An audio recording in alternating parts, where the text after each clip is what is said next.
From dining rooms turned war zones to orange tax notices on the glass, these are the places even Gordon Ramsay couldn't pull back from the edge. Walkouts, viral Facebook rants, inheritance money burned on bad burgers, partners posting open letters days before closing, IRS padlocks before the "We Did It" montage. New menus buy time, denial spends it.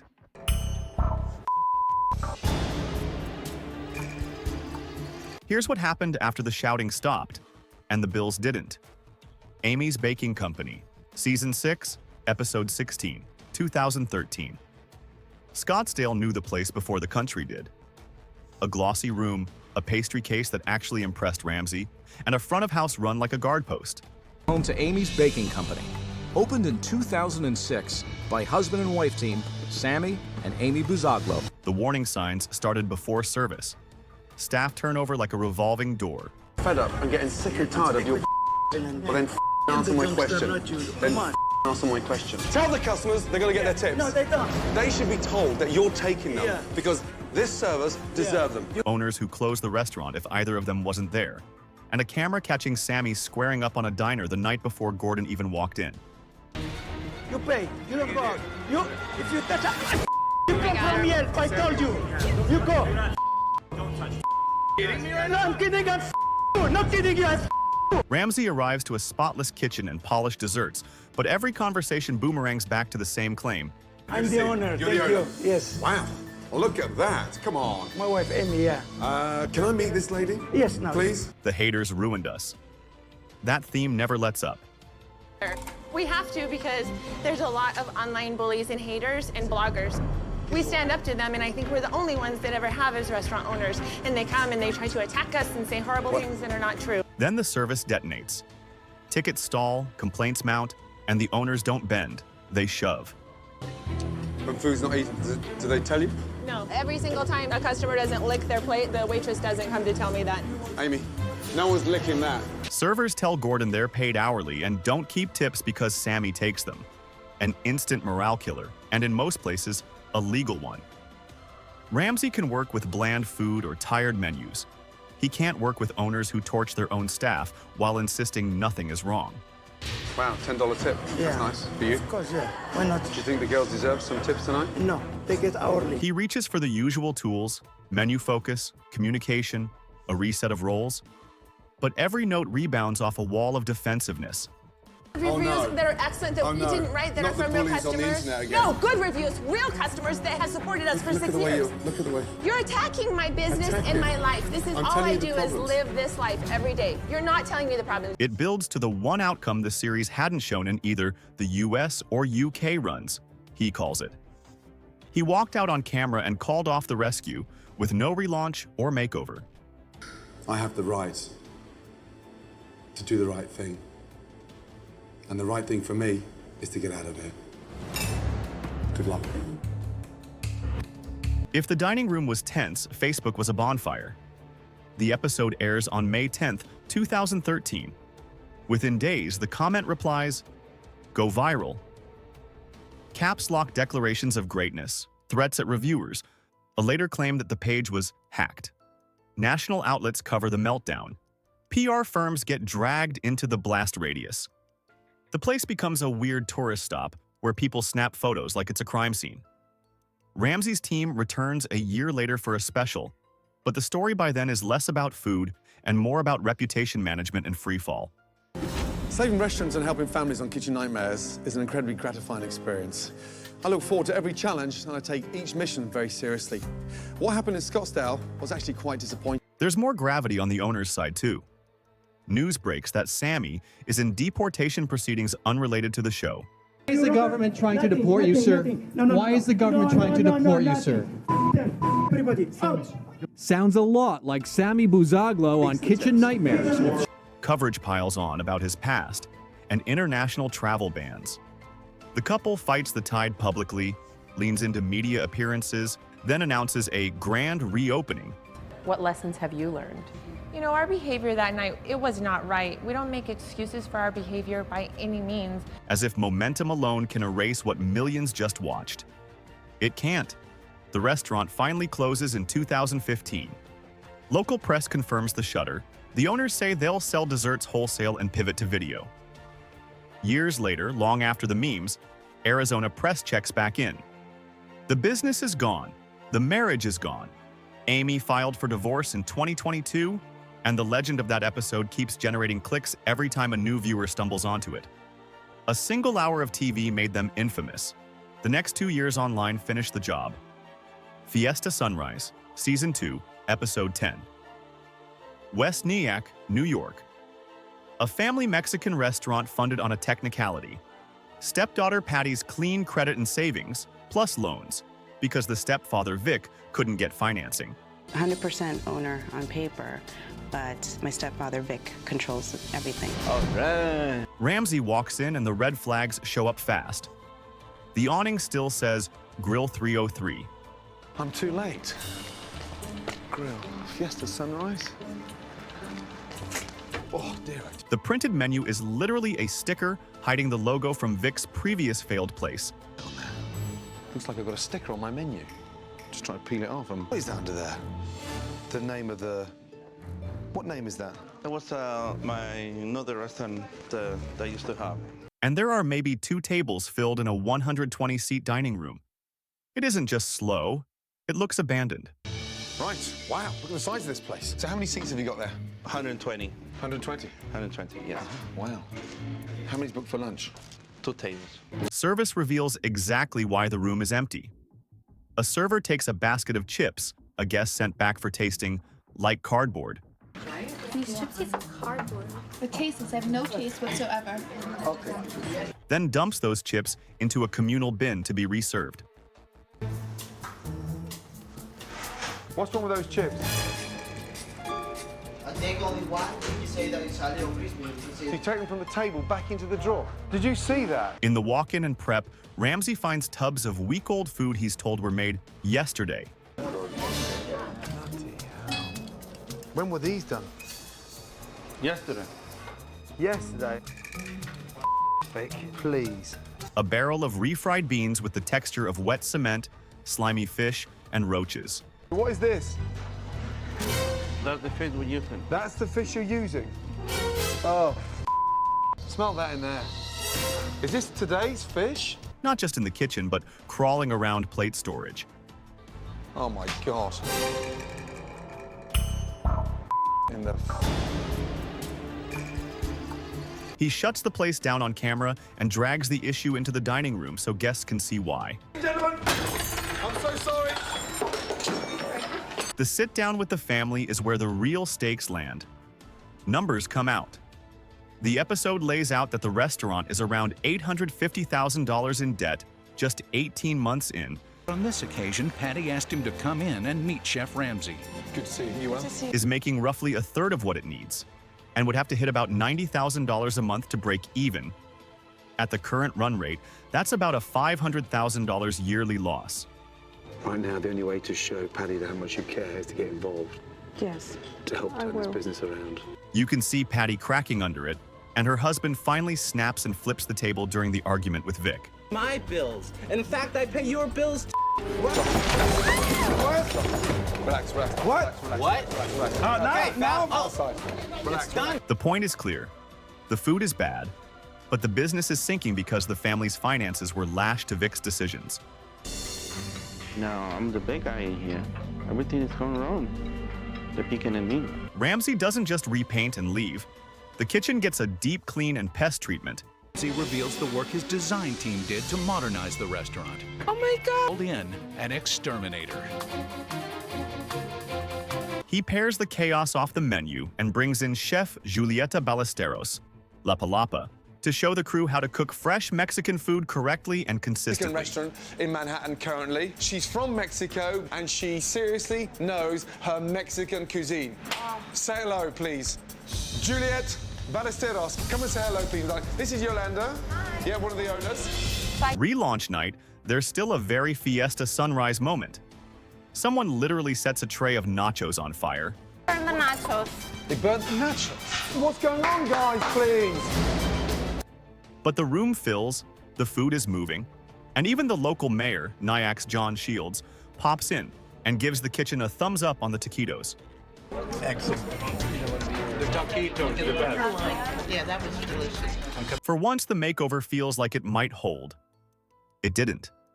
The IRS seized the restaurant for unpaid back taxes in September 2008, before the episode even aired. Local coverage spelled it out bluntly. The doors were padlocked for tax arrears.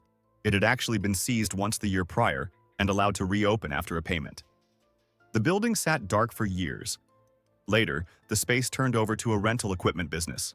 The reputation never recovered either. A stabbing earlier in 2008 left an ugly mark in the neighborhood's scuttlebutt. Whatever goodwill the relaunch created, the financial mess made sure there was no runway to use it. Burger Kitchen, Season 5, Episodes 5 to 6. On paper, it's a father and son burger dream on LA's 3rd Street. In practice, it's a courtroom without a judge.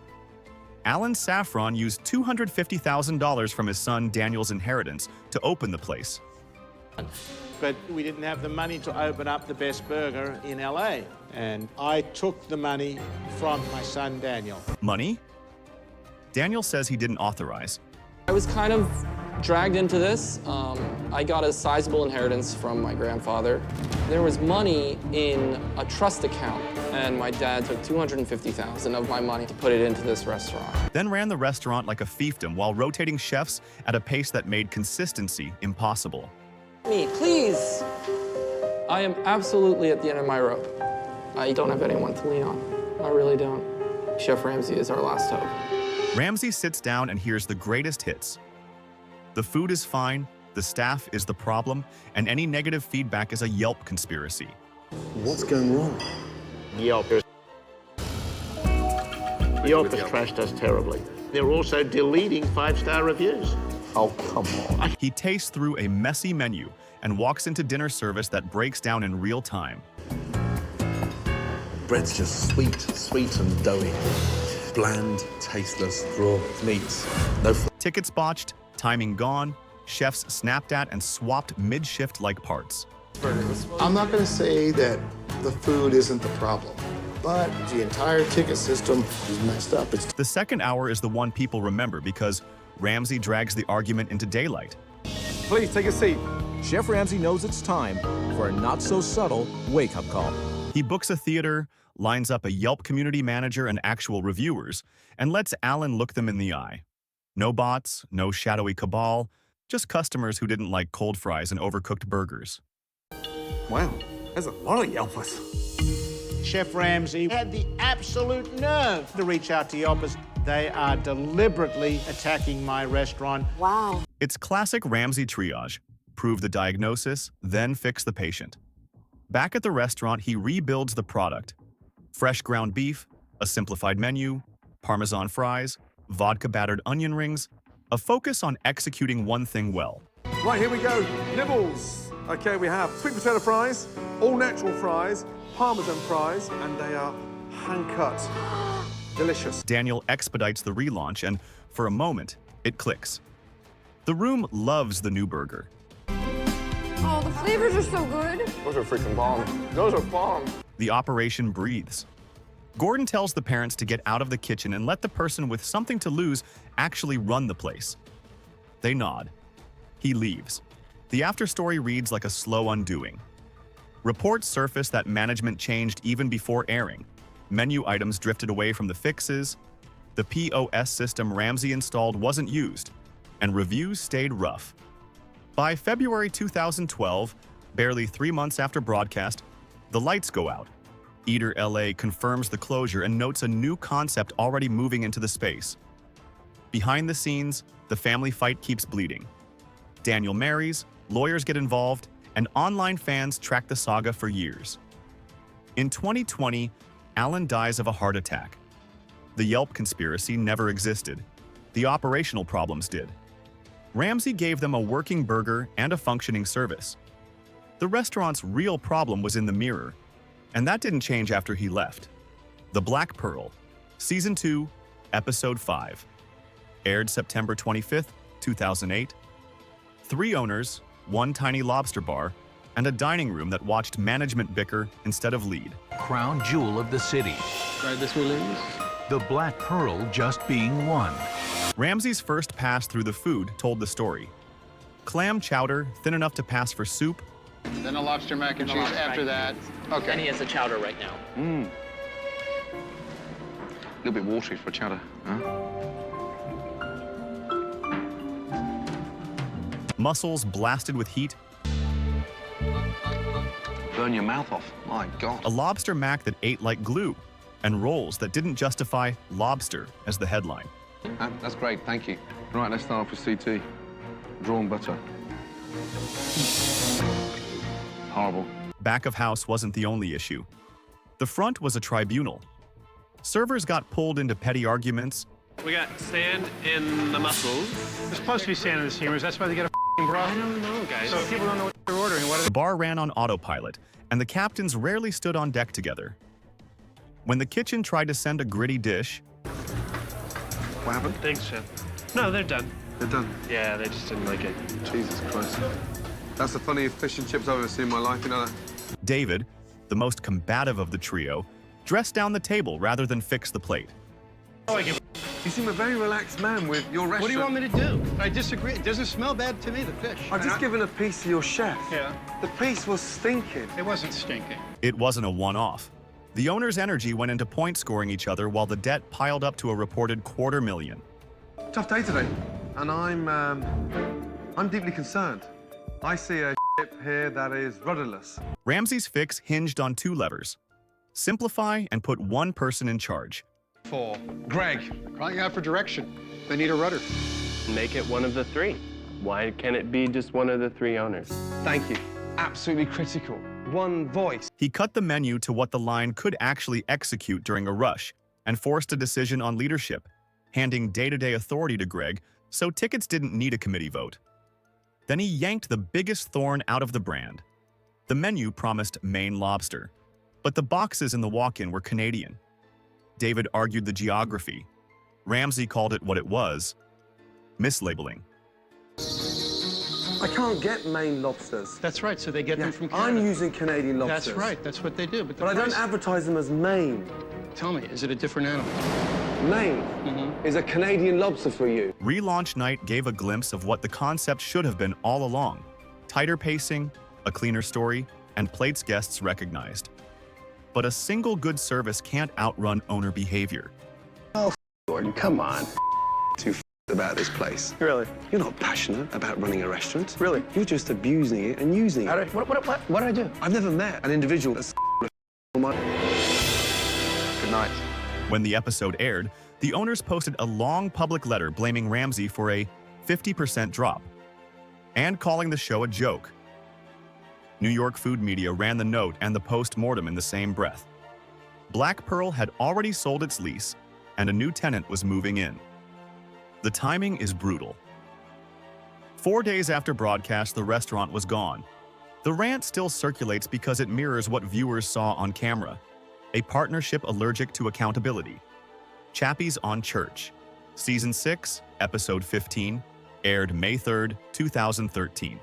Hello. Oh, hello. How are you? I'm very well, thank you. How are you? Nice to meet you, Star Chapman. Star, nice to see you. Please, take a seat. Well, welcome.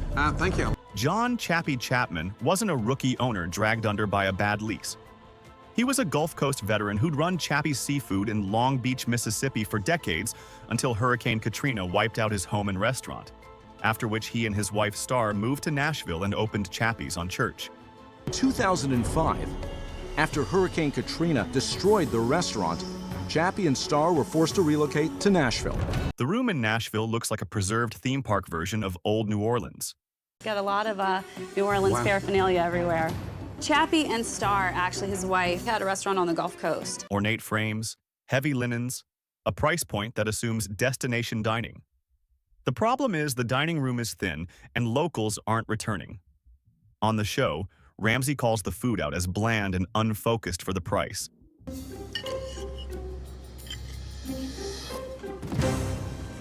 Front of house morale is low. The menu reads like it's trying to be all Cajun, all the time, to everyone. Ramsay does what he always does in these stuck-in-amber cases: strips the menu down to a modern grill with fewer, tighter dishes. Is even bigger. Let's go through the menu from top to bottom. Chef Ramsay has modernized and reduced the menu from 100 dishes to 20. Refreshes the space, gets the team on timing and seasoning. Oh my God. Welcome to the new Chappies. That's nice, look at that. And pushes the owner to stop cooking by nostalgia and start cooking for the guest across the table that night. For a few weeks, the new Chappies runs with it. Then Chappie reverses nearly all of it. It's just wonderful. We have a great new menu that's fresh and delivered beautifully. We just have to stick with it, believe in it, and do everything we can. He tells local press he ditched Ramsay's changes after about 4 weeks, openly mocking the new menu as hush puppies, fried chicken, hamburgers. He swaps back to the old offerings and old look, saying the regulars didn't like the makeover and he was losing his core. That's the public stance. The financial reality catches up almost immediately. On June 18, 2013, the Tennessee Department of Revenue posts a notice and padlocks the doors for non-payment of state taxes. The sign is on the glass, the white tablecloths are still inside.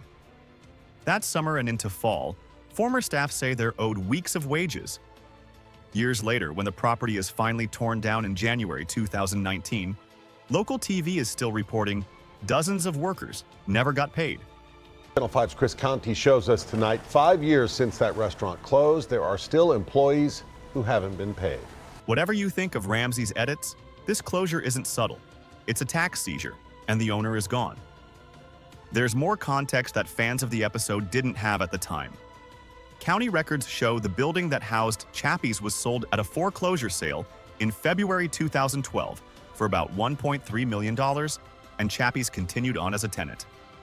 That suggests the restaurant had been under serious pressure even before filming. After the shutdown, Chappie told media Ramsay destroyed his business. But within months, he'd already moved back to the Gulf Coast and started anew, giving interviews about rebuilding after Nashville the same way he rebuilt after Katrina. It's a full circle you can respect on a human level, but it doesn't change what happened on Church Street. Some got a cleaner room and a packed relaunch. Then the old habits came back, the tax letters showed up, and the lights went out. A few owners blamed the edit, a few blamed the city, most blamed Ramsay. The paper trail tells a simpler story. You can fix food and service in a week. You can't fix ego, feuds, and unpaid taxes. That's why these restaurants didn't just close, they became warnings everyone still talks about.